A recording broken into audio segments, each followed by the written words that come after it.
Voilà, donc on a progressé vers le nord, depuis la bordure sud du synclinorium de Dinan, et on va s'arrêter dans une structure géologique qui s'appelle l'anticlinorium de Philippeville.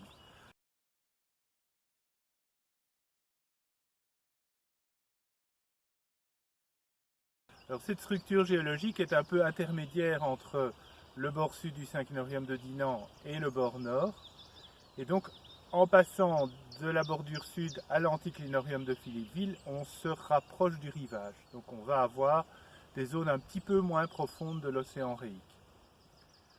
Alors quel est le changement constaté dans les formations? La formation de Nîmes reste pareille à elle-même. La formation du moulin Liénot, dans lequel se trouve le membre de l'Arche que nous avons vu, devient la formation du pont de la Folle, mais ce n'est pas très différent. Hein, les monticules récifaux ils sont un peu moins grands. Par contre, la formation des grands breux qui contient le membre du Lion, elle passe à peu près une centaine de mètres de calcaire stratifié dans l'anticlinorium de Philippeville, qui s'appelle la formation de Philippeville et qui par endroits d'ailleurs est dolomitisée. On ira la voir. Et pour ce qui est du troisième niveau récifal de monticules récifaux visibles au bord sud du synclinorium de Dinan comme de petits récifs vraiment isolés dans des schistes et d'une taille relativement petite, hein, quelques dizaines de mètres seulement.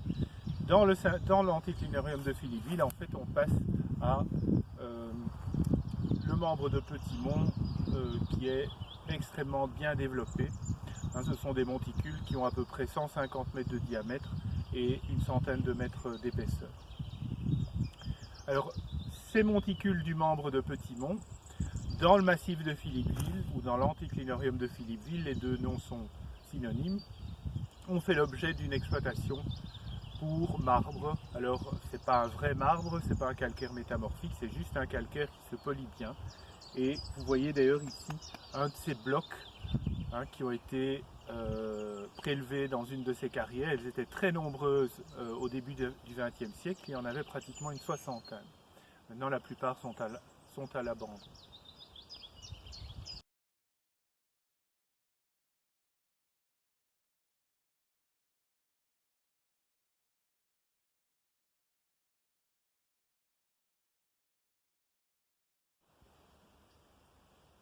Voilà, donc on est toujours dans l'anticlinorium de Philippeville. Ici, on est dans un ancien chemin de fer vicinal. Vous voyez que c'est vraiment une tranchée. Et c'est à côté du petit village de Villers-le-Gambon. Donc c'est une coupe qui a été levée en détail. C'est la meilleure coupe de la formation de Philippeville. Donc rappelez-vous, formation de Philippeville, c'est l'équivalent, mais plus près du rivage, des grands monticules récifaux du membre du Lion. Je ne vais pas vous détailler la formation de Philippeville, elle fait à peu près une centaine de mètres d'épaisseur. Elle commence par des calcaires de milieu offshore noirs à crinoïdes.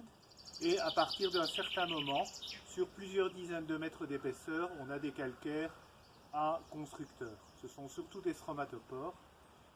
Ça ressemble aux calcaires givessiens constructeurs. La seule différence, c'est une légère différence de faune. Donc on va regarder ces calcaires à stromatopores.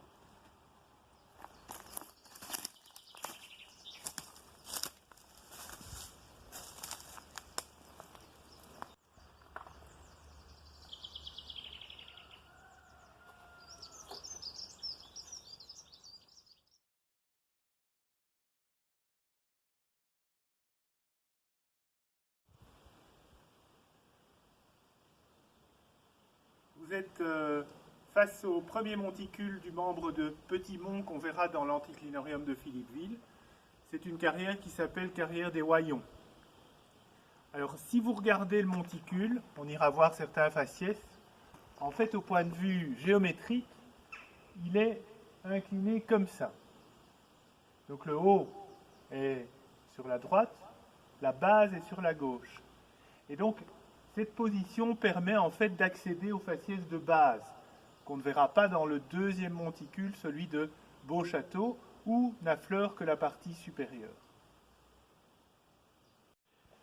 Ces monticules du membre de Petit Mont sont dans des schistes encaissants que vous voyez ici. Ce sont les schistes de la formation de Neuville. Traversée périlleuse de la mare au fond de la carrière pour aller voir les faciès de base du monticule des Hoyons.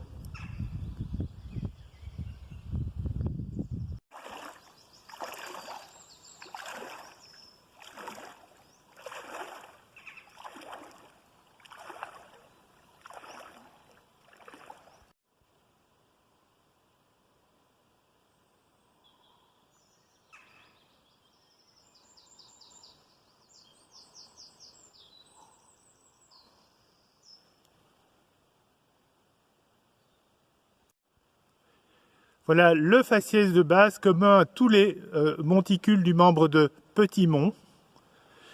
C'est un calcaire rouge avec des stromatactis. Alors, la couleur rouge vient de bactéries ferro-oxydantes. Les stromatactis, en fait, ce sont des cavités laissées par la dégradation d'éponges, cavités qui ont été ensuite cimentées par du ciment fibreux grisâtre.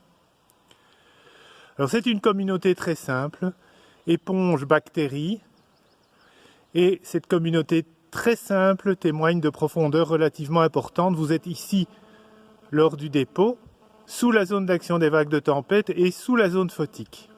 Une estimation, c'est de l'ordre de la centaine de mètres de profondeur. Voilà d'un peu plus près ce faciès typique bactéries stromatactis.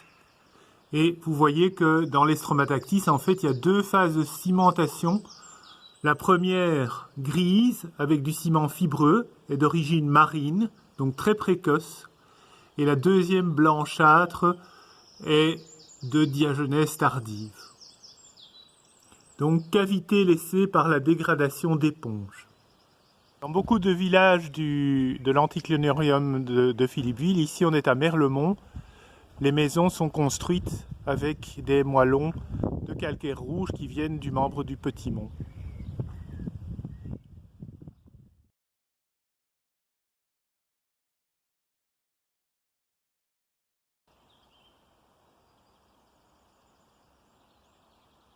Voilà, je vous présente un des plus beaux de ces monticules récifaux du membre de Petit Mont. Vous êtes dans la carrière de Beauchâteau, près de Sanzeille. Et il s'agit cette fois d'un monticule qui est pratiquement en position naturelle. En fait, il est dans un anticlinal et il est pratiquement en position horizontale. Donc vous voyez sa forme, et ce qu'on sait par des sondages, c'est que ce qui apparaît au-dessus du sol, c'est à peu près la moitié du monticule. Et donc on va voir à cette occasion-ci les faciès tels qu'ils sont dans la partie la moins profonde du monticule. Allons les voir.